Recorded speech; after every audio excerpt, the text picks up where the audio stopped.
orang-orang ramai ni kena datang dan satu benda lah kadang-kadang aku tak ada benda yang bukan nak tegur lah, macam nak share.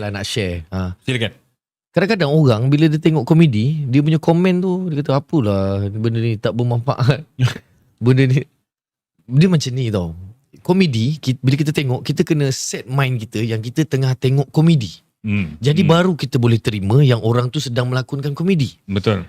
Kalau dia kata program komedi ni adalah program yang tak bermanfaat, tak orang kata tak ni lah.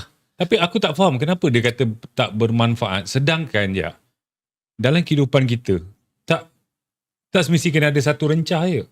Tak semesti kena ada garam. Dia perlukan gula untuk jadikan enaknya kehidupan tu.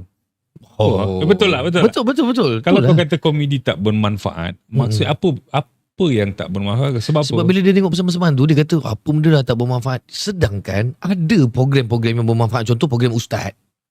Kan? Ada program ceramah. Ada program. Tapi bila ada program-program begitu, tak ada pula orang yang pergi tengok. Kurang lah pula sambutannya. Ada segmen dia lah. Ada segmen dia kan. Jadi tu kenapa aku tak faham. Dia orang ni tak dapat bezakan sama ada komedi dengan apa benda-benda yang lain tu.